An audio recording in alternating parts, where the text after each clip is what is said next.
All right, Jake, welcome back to another episode of Comics Influence.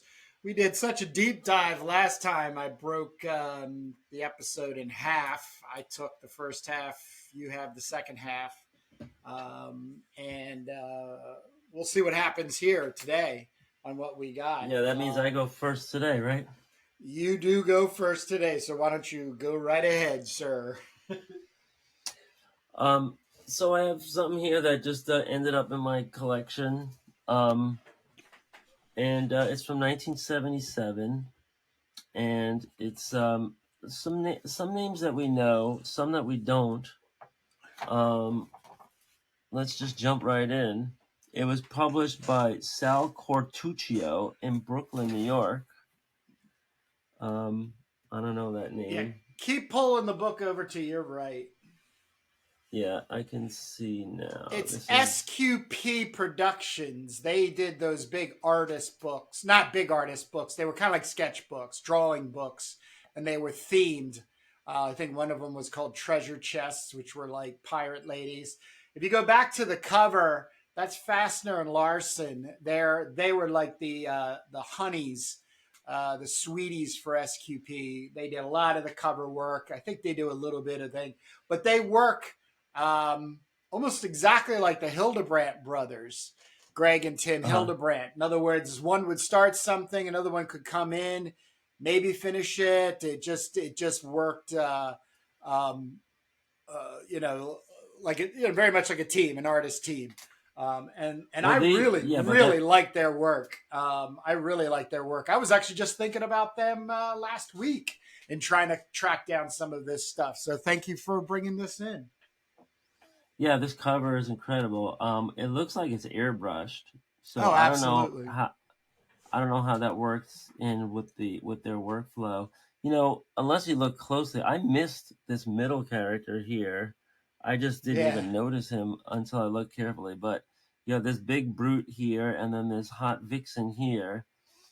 So that's a very interesting composition, you know. And then they have this space debris here of like crashed rocket ships. So they're stranded on this ship and they're shooting in every direction. Look at this line here that fades between the surface and the atmosphere. So it looks like real airbrushed. And I think this was when Corben's effects were being felt. You know, in some other places. Here are some black spots that you can see that I don't know if those might have been like they might have regretted that a little bit, but they look a little blotchy. But that's what happens when you're airbrushing is like you only have one shot at this, No you control know. Z. Right, there's no control Z when you're airbrushing, and that's why they cut out skits very carefully, and then you have, so if you come back in with an airbrush by hand and you say, hey, let me put in some little shadows, then you might not, come to You're regret that. living with it. Yeah, yeah, but but really good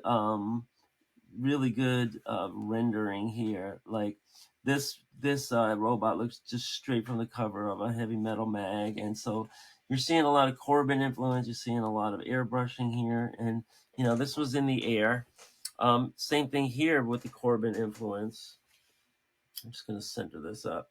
So Oh right now we're just yeah. looking at this inside front cover from H. Arnold, whoever that might be.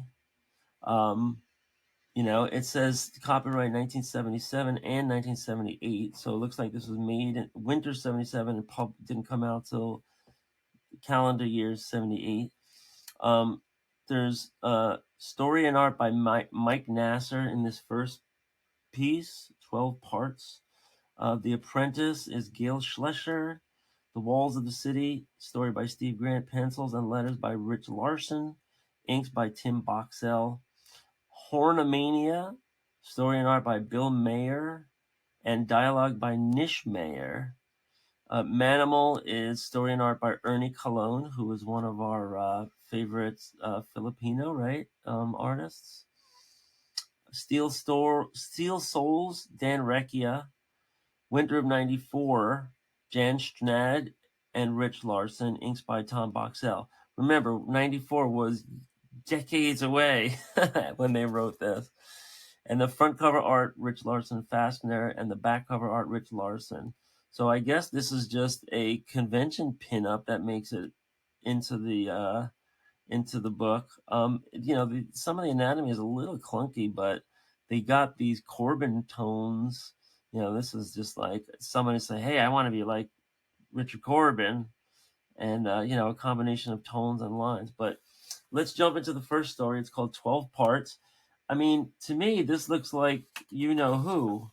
Isn't this so reminiscent of Bruce Jones? Yeah, Or yeah. is I it was me? even thinking, what's Jeffrey Catherine Jones? Right, Jeffrey Jones. Right, not Bruce Jones. Right. Okay, sorry, Jeffrey Jones. This is a very fine line between comic art and fine art. There's a lot of symmetry. It looks like they have the Twin Towers here, and there's like this, big chick, and there's like this kind of like Michelangelo, circle here. Or is that Leonardo? Sorry, not Michelangelo. Leonardo da Vinci kind of circle here. But then this is like some kind of Lady Liberty deal where she's got these little stars coming out of her head. This looks like some kind of ancient London tower here. And 77, the World Trade Center was just being built. So let's see what this is all about. And this is again by Mike Nasser, whose signature is very hard to read. I don't know if he's shooting himself in the foot here, but he's making his signature almost impossible to read. Right? It says Michael blah blah blah something 77. I love this. I love this typography here. A story of the Revelation, chapter 12. Let me get back in focus here. And then so there's this other guy. What is going on with this story? So we are a whole spirit, a force of which parts we were given to all, that they might feel and thus understand. And these are all numbered, so does go in a sequence. It's a little cryptic and poetic. Here we have some creature here with 1, 2, 3, 4, 5, 6, 7. A 7-headed creature with a spiky tail. He's got the star things that was in the lady's head a second ago. Hard to make out, but this guy's here at the bottom, so he might be our narrator. Next page. For as surely as the muscles of the flesh grow stronger with exercise. So, and this looks like some giant barbell, right? But here's this like costumed guy here, and he's standing on this kind of like platform that has this old building. Is that supposed to be the Empire State Building now all of a sudden? It looks more like the Empire State Building here than it does here. Move it over to the right a little bit. To the like right. That? No, the other way. Going this way? There you go. Yep, you're centered now. Yeah. So interesting trying to figure out this story. So will the full force of the Spirit also grow stronger with love. And so now here he's on these outcroppings, which also kind of have a kind of creature-like quality to it. Are these supposed to be creatures, or are these supposed to be like cliff size, or is it supposed to be some kind of lizard, some kind of dragon? Very kind of like amorphous, two things at once. 5, and then the Spirit will have the revelation. So a lot of black and white open space. Really, I don't know if this guy was a fan of Jeffrey Jones or they were both fans of somebody else. That each is part of the whole, and thus a good part, and the spirit of love will increase as surely as fear and doubt will decrease. So now we're back to this like 7-headed Hydra thing, and it's like a giant dinosaur that's trampling through the city. The time is at hand, now as it was before and will be again. So now this winged female is landing, and the city is flipped over, so now it's like these two twin peaks here, and the New York skyline is underneath, as if it's like a reflection. And finally, we are the superheroes. And here the guy signs Michael. It looks like SNID. So, got people, develop your signature, please. So I guess this is some kind of ode to the World Trade Center when it was just built, a couple years after it was just built. Very strange. But nice looking. Let's move on to The Apprentice. Again, this is Gail Schlesinger, and story and art. You can see they use this font for this looked like they were using a phototypositor or press-on type. A lot of work here. He would have this arduous and you also tune out because it's all caps. So I don't know if people are bothering to read that, and it kind of like cuts right into the artwork. This artwork is a little cartoony for me. You have these weird like bird creatures that are sitting on this kind of galactic figure with a head as the Earth, and then here it gets into very, very cartoony art. So I think this font for the text is a negative. So this all makes me tune out. I'm not sure what's going on here. But it's not only cartoony, but there's no modeling. There's very little Yeah, shading and modeling in there. yeah, So it's just it's kind of definitely like sample pages, sample pencil pages. It's screaming to be inked. that and screaming for some more tonality. But then when they do the Yeah, tonality, it just doesn't look that hot. So yeah. I'm not sure what phase of her career Gail Schlesinger is in here and what she ended up doing. But I would have moved this to the back, farther back, if including it at all. And then here you have like a whole different feeling. Like here it's like pencils that are reproduced, fairly lightly, and then here it's pencils that are reproduced, harder. I don't know, they just pumped up the saturation, but it looks a little more charcoaly and scratchy here. So she might have even like changed technique, or else they did something different with the printing. But I don't know. This maybe I'm not being fair, but I don't know. This just isn't my thing. Um, Now we come to the walls of the city. Hard to read here. SCIT, and then this kind of like very abstract Y. The story by Steve Grant, art by Rich Larson and Tim Boxell. So this art is a little bit more professional, European, heavy metalish. Um, the zipatone is kind of distracting. It's a very hard zipatone. Maybe lighten that up a little bit. But they're getting into some kind of sci-fi story with blasters. You have some cool backgrounds here. So I don't know if this is like some kind of futuristic landscape. But the art seems pretty good here. Maybe a little bit rushed. Somebody's on the run. This reminds me of Logan's Run. This all kind of stuff without getting too much into the story. She'll be back soon enough, so she escapes out into the wild. There's a creature here looking at her. She's skinny dipping, and here you got some nice tones. Some rendering and gray tones. So that this person understands like the dynamism that's needed for a black and white page. You know, and the storytelling seems like it's doing a pretty serviceable job. Um, but so this is some cool indie stuff that's coming out in 77, 78. It's a little adult. They got, the racy stuff with the nudity and stuff, but it's not like, this is some kind of like titillating thing. It's just meant for adults. That's all, adult readers. So the animals look like they're coming after her. Oh shoot, where's my gun? Sweet Jesus. I guess in the future they're still praying to Jesus, or they're still referring to Jesus. She gets her gun. Now she's shooting these animals. This bird is flying and taking it right out of her hands. So now she's, it looks like she's clubbed by the hoof here and she's knocked out. And then these animals are sussing her out. They dragged her back. And I guess this story has to do with people escaping this city world, the walls of the city.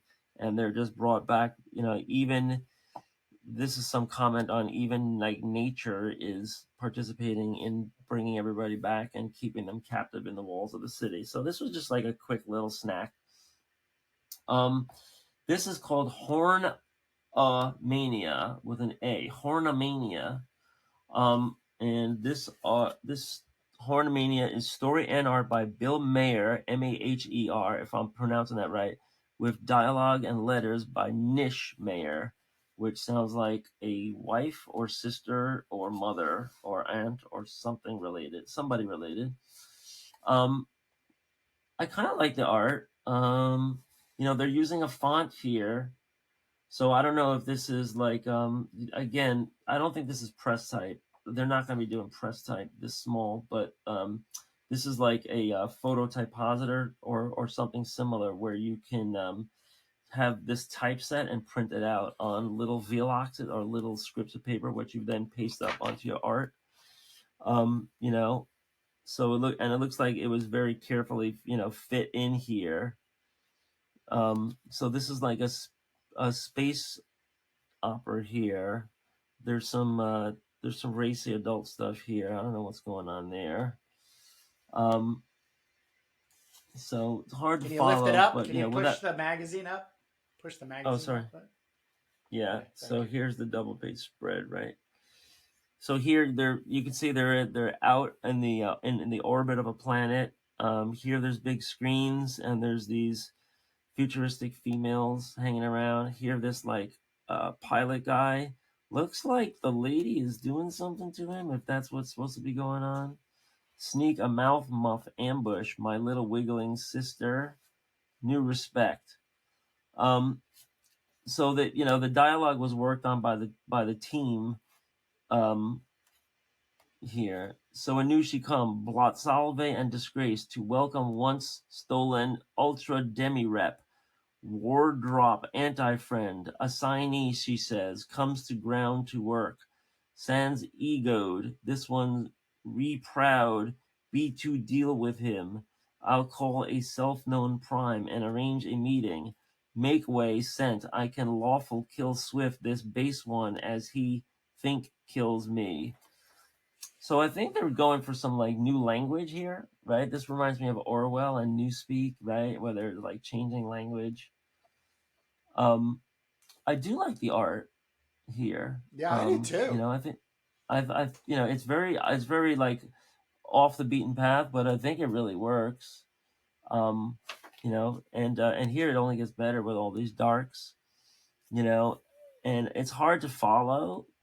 This is very conceptual. Klarnauber, hard time, believe you fell for that. Like it's very like cryptic. I think that's part of the appeal here. You're supposed to like look at all this stuff and try to figure out what the hell's going on and try to make sense of it. Lensner, wardrop is getting expensive. He's lost his faceplate. Give him 6 hertz sonic black wave damage at 180 decibels now. And so wow. That happens, and then finally, on the last page, they're bringing this guy over somewhere, and he busts out Zati, and then this lady reveals herself to be the robot under her skin. 11, 12, 3, 14 bake lamps, so deadly dry. 3 days of fig heat. Teeth fig heat. Figurati fig. Grease. Haha, I'm flipping out. No, I'm not. Well, now you look like a bright young man. Suppose you tell me what made you think makeaways get in and out of here.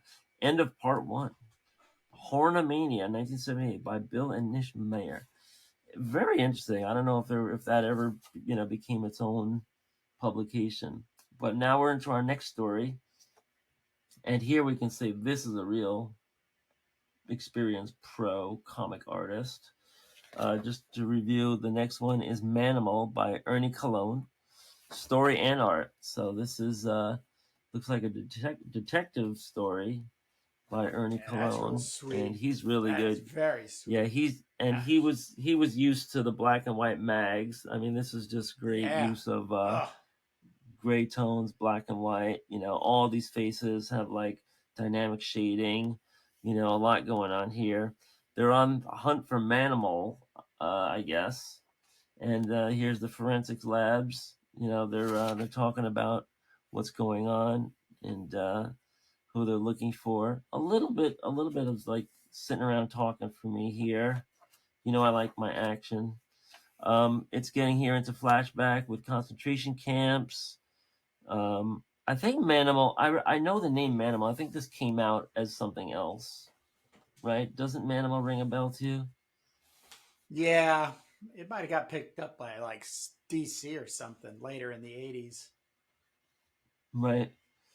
So this is Ernie Cologne coming here and getting through his story. This is I guess, just a setup to a story. This doesn't seem like it's ending here. This looks a little Corben-esque here, and kind of like a werewolf thing. I don't know. This probably could have been its own action page here. All this gruesome slashing going on, right? Reminds me a little bit of Jack Davis. Some of this in here. And finally, is this our last story? We're going to Steel Souls by Dan Recchia.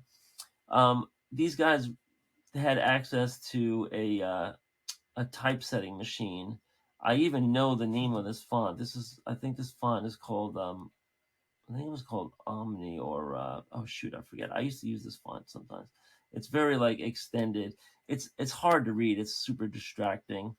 It says once there was a planet inhabited by technologically super advanced beings who built great numbers of highly complex mechanical devices, self-programming, self-repairing mobile machines that were devised to supplant and augment all unnecessary physical and mental activity. So that's a great setup, kind of like the Terminator, right? Um, Yeah. the last of the masters have starved to death. Following burial, request further instructions. So here, these are the machines that are, like sending out their messages. Most productive will implement. So let's see where this goes. And this is only 2 pages. So you got these flying robots. They did not trust each other enough to assume reciprocation by instinct and needed a specific measure of value to be applied to whatever service was provided. This took the form of universally agreed upon tangible currency. Did certain ones acquire more currency than others? In many ways, the hardest physical laborers acquired the least, while the mentally skilled acquired the most. Some acquired it at birth, some took it forcibly and violently, occasionally by fraud. Apparently, the majority of their time was involved with acquiring and exchanging currency. Yes, they called it maturity. So that's interesting. Like maturity, like a bond matures, right? But he's trying to make Yeah. I guess, an ironic observation. That they called it that's called maturity. This is just a 2 pager, and nice art. It's very like technical art. With this like weird stipple going on in the background. So I think this is a very unique kind of thing. Is it comics? Is it fine art? Is it something in between? The Winter of '94. This is Jan Strnad, who is a famous science fiction author, and then Richard Works Larson with and Tom Carbon a lot. Boxell. Right, he worked with Corben again. But was he like a book guy? I don't know. I don't know much about him. But I would assume Yeah, so. He was in the pulps and the magazine, the sci-fi magazine stuff. yeah, right. But he was definitely in this milieu. Real quick, it says he was an American writer of comic books, horror, and science fiction, most known for his collaborations with Richard Corben. He also worked Carbon? in television and film, so that's interesting. But let's get into this one. So these are just like shorts of all different lengths. And here there's kind of like some floating city with these hairy looking creature guys. This guy gets shot right here in the beginning. Episode 1, Troubadour. So these probably like recurring characters. And we have some nice combination of figures and technology. Could be better a little bit. Some of this is a little rushed. Some of the feathering and some of the rendering is a little rushed. But he was knocking out the story for Strnad. Here's some multi-armed guys. So this is some fantastic sci-fi world.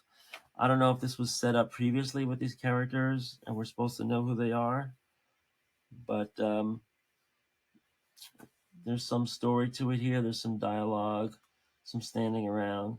Real busy panels, right? There's like two or three guys in every panel repeatedly. They're not skimping too much on backgrounds here and here, but then here they're just throwing in some zipatone. Here we're going to like a little spacewalk, and that's cool. So these are like silent panels.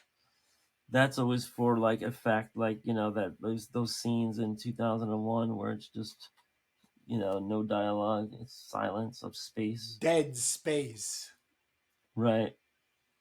And I think that is going to finish us out here. I'm not getting into the story, so I can't really tell you, whether it's good or bad. It looks like a little Ditko-ish some places. But it says end episode 1. So it looks like they're coming back. And this is very informative. Here is an ad for Sal Q Productions, SQP. So they have back issues of Hot Stuf. This was issue number 6. So they had been cranking this stuff out. Looks like Corben covers here. Yeah, definitely. Featuring, so issue number 5 featured Rich Corben, Herb Arnold. That's the H. Arnold here. Tim Kirk, Stan Dresser. Hot Stuf. $1.50 plus 50 cents postage. It says in Hot Stuf number 4, they had such greats as Klein, Morrow, and Toth. Right? So that's, I don't know who Klein is, but Gray Morrow and Alex Toth, right? And then the other publications they had was The Art of Neil Adams, volumes 1 and volumes 2. I would love to get my hands on those. Posters for sale. Prince Valiant. This is a poster by Gray Morrow, 22 by 28, mailed in a tube for $3. Here is a poster by Neil Adams called The Battler. Nice. So not too much from SQP by this point in time. Send all orders to East 45th Street in Brooklyn.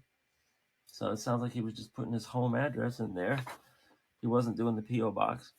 Here's some other stuff for sale.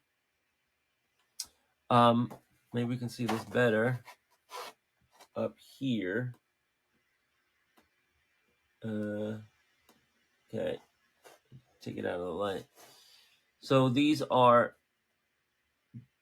11 by 14 black and white prints by Mike Nasser, who is the guy that did those Jeffrey Jones drawings up in the front. And they're pretty detailed, just black and white prints.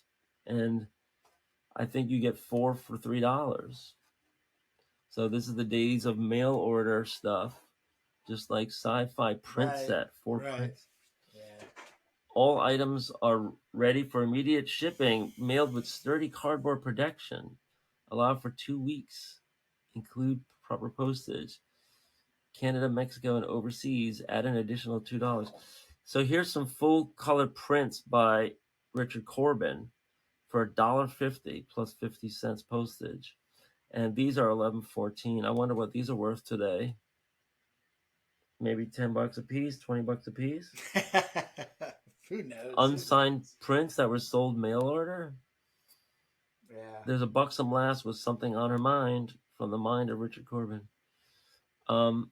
And then Scarecrow from the brush of Bill Mayer. So yeah, this guy was just putting out all these guys' art and taking their portfolio pieces and selling them as print sets. Here's a random Conan pinup done by Ernie Cologne, and the inside back That's cover. so He was like, "All sweet. right, That's so sweet. let's just use that." Yeah, it looks like a convention sketch, right? Yeah, it looks so sweet. And the back cover here was Larson. This Yeah. buxom lass is being restrained by these two Ewok-looking creatures with this big reptilian monster looming in the foreground. So, the worlds of Hot Stuf. I wasn't familiar at all with Hot Stuf, or I mean, I own this. I flipped through it before, but I haven't looked at this for decades. So this brings me back into the world of SQP Productions, and that's my report for today. Nice, nice. Great throwback, man. Really great throwback. Yeah, I had a lot of those. I actually was working with Sal Q on my own book called Amazona, and I submitted a whole bunch of like Amazon drawings and stuff, and then got a phone call from him. This is like 95 or so. And then Okay. he gave me a whole bunch of like edits. He was super, super nice, super specific. This was like a bonus project for me, so I didn't have like a lot of direct time. So I would work on it, off and on. And then I felt like couple months went by, and then I called him, and I don't know if it was so much out of business, but there was definitely some stalling, and then they kind of then Yeah. disappeared. So I could have been right So there by at the end if I worked a little bit quicker. right. So 90 by 95, he was slowing down for sure, right? 6, yeah. So, but yeah. So I'm bringing in some Tim Truman right from the beginning. It's called Killer. Tales of Tim Truman. This is a 1985. This was the guy that did Scout, But right? oh yeah. I hunted this comic book down a second time. Oh boy, when I started looking for sword and sorcery characters to work on, and of course I came across Crom the Barbarian by Gardner Fox and John Junta. And this also came up because Daral is created by Gardner F. Fox and Tim Truman. Tim Truman started in TSR for Ah, Dungeons and Dragons illustrations.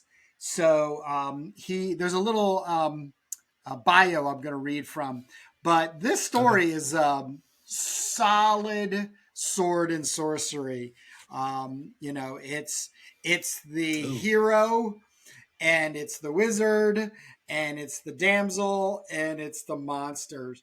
But Where is this it's in the timeline for him? Is this the early this days or is the later day? 84. This is 84. It says up here 82. I think this thing was something that was bouncing around in the background as Tim Truman was making his way maybe out of um, TSR and into comics. Hmm. But yeah, this is a real classic sword sorcery adventure. It's written script wise and plotted by Gardner Fox, so it holds a lot of the kind of Can you just classics. can you just give us the quick version of who Gardner Fox is for people that might not know? Yeah, Gardner Fox started in 1937 on Flash, and created the Flash. Hawkman. Um, Actually worked on Batman right in the beginning. He was part of what was going to become DC Comics. He was actually a trained and barred um, attorney, but Really? spent about 2 years working as an attorney and did not like it. And so a friend of his, this is all up in New York, uh, was like, hey, comic books are pretty popular. Why don't you come and write with us? So as just sort of like hanging out and writing, coming up with comic book characters and stories and all that kind of stuff right at the beginning. Um, he ends up falling into it. There's a really great book. I will flash it on the screen right now. Uh, and I have obviously started and run the Gardner Francis Fox Library, which deals with his pulp and vintage paperbacks. And what he was very much recognized for in comics was, being a part of DC Justice League.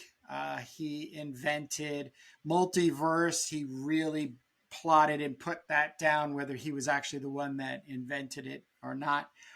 But at the same time he's doing comics, he's also writing. So back in 1953, he starts writing paperback novels, which is a booming business. And he does this all the way to the end, which is 1986.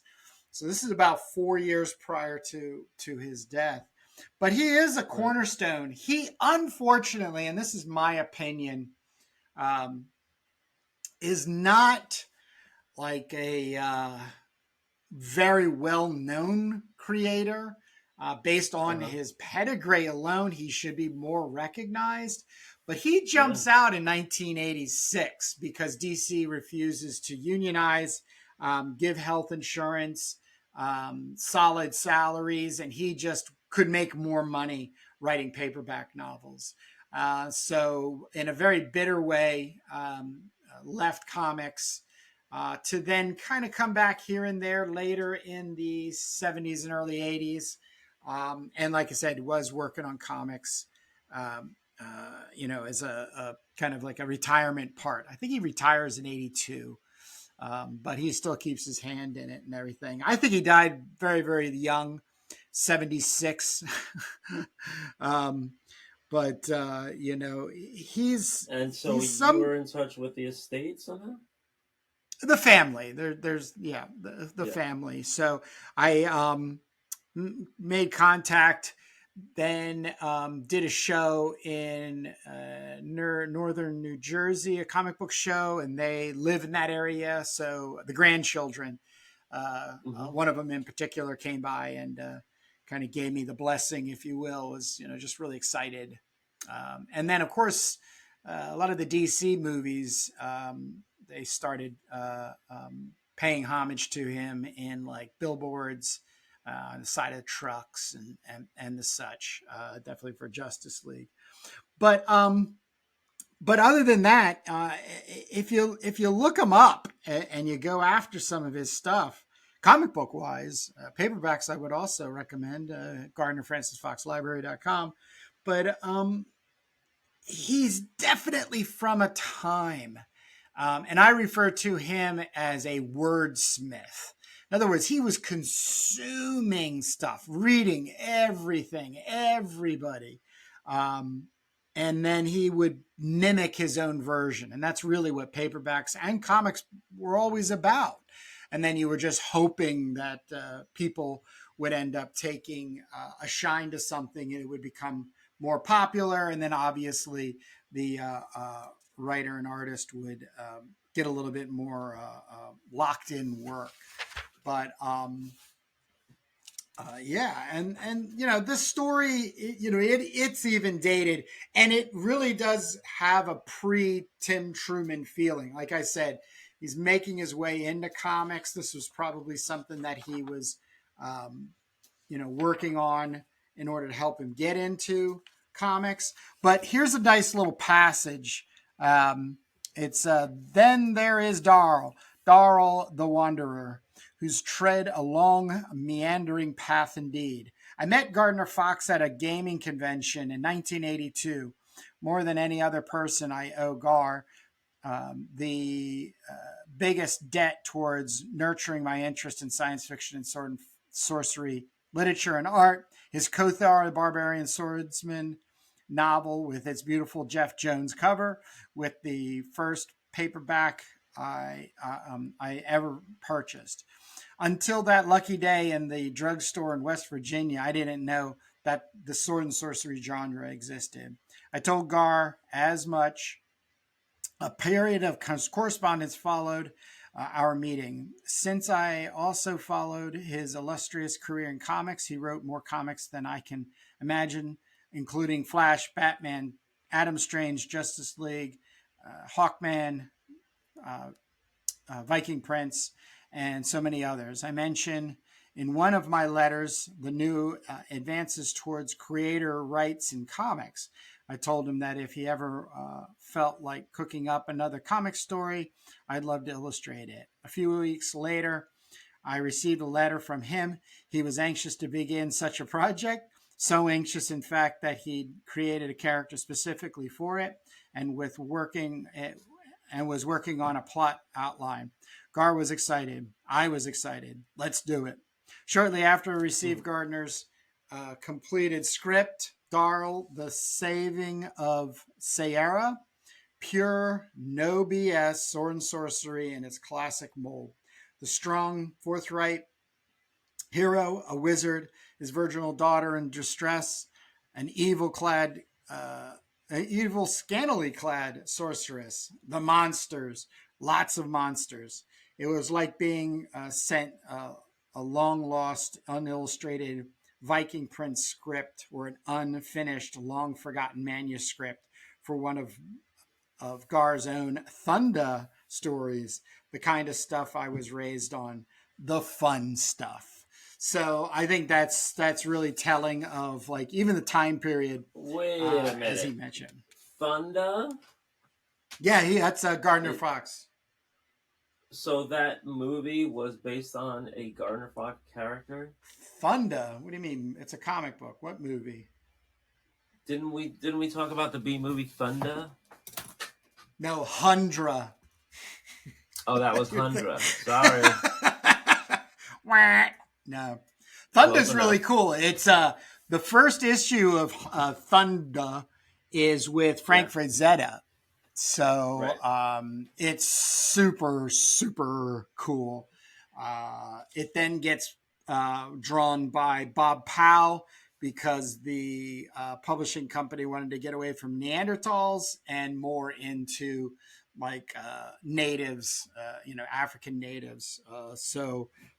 And that just wasn't Frazetta's cup of tea. So, but Yeah, that's Thunder. 6 episodes. Yeah. Right. Yeah, Thunder was an old timey. Oh, it was a guy. Golden Age. Yeah, it's a guy. Yeah, King of the Congo. Yep. Yeah, and Frazetta covers with his big signature right there. No, of course.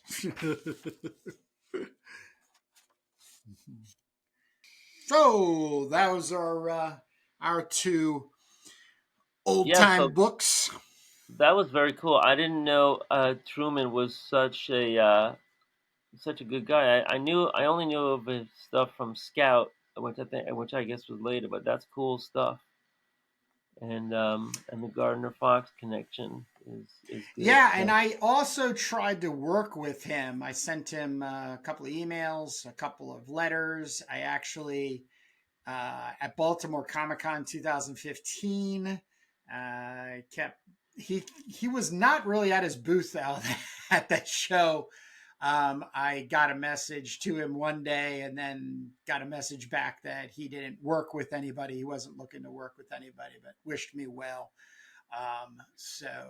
Because he lives right up in Lancaster, PA, which is literally like 40 minutes away, but that didn't have anything to do with the hoping to work with him. It was more or less, I just felt like I was so in line with him in the sword and sorcery thing and Crom the Barbarian, and wanted to see if I could get, something going with him. Who knows?